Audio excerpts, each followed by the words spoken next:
The United States military is preparing for a highly sensitive and controversial possibility, the deployment of active duty troops within its own borders in the state of Minnesota.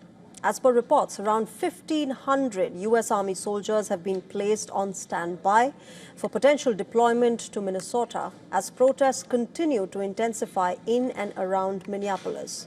The Pentagon says this does not mean deployment is imminent, but the preparations themselves are already raising alarms. According to reports, 2 battalions from Alaska's 11th Airborne Division have received prepare to deploy orders.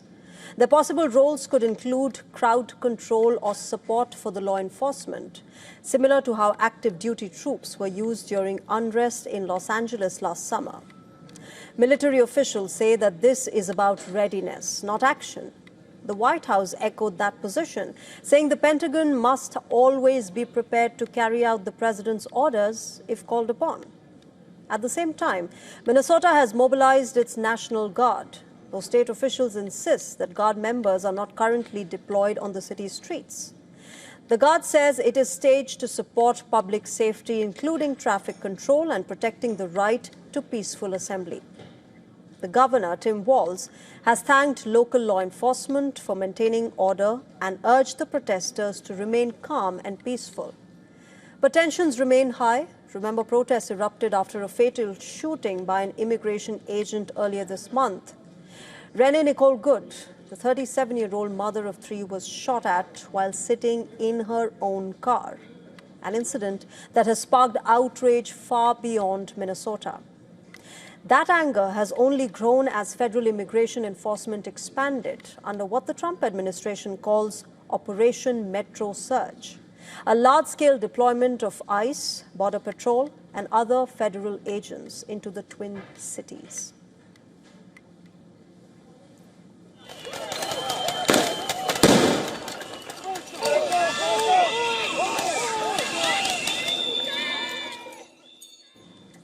Over the weekend, protesters clashed with federal officers outside the Bishop Henry Whipple Federal Building. In Minneapolis, demonstrations were largely peaceful, but reports said that there were detentions, tense standoffs, and federal agents in riot gear advancing toward crowds. Minneapolis Mayor Jacob Frey has condemned the military preparations in unusually strong terms. He's called the move as designed to intimidate and said that it was completely unconstitutional. In fact, he's also warned that the idea of federal troops confronting the local police or the state National Guard units crosses a dangerous line. He said, and I quote him, "I never thought in a million years that we would be invaded by our own federal government," unquote. The situation is also reviving debate around the Insurrection Act, a centuries-old law that allows an American president to deploy active duty troops domestically. Trump has previously raised the possibility of invoking this particular act. Meanwhile, political pressure has been mounting as well. The Department of Justice is reportedly investigating Governor Walz and Mayor Frey over possible obstruction of federal law enforcement, a move that Democrats are calling weaponization of the justice system.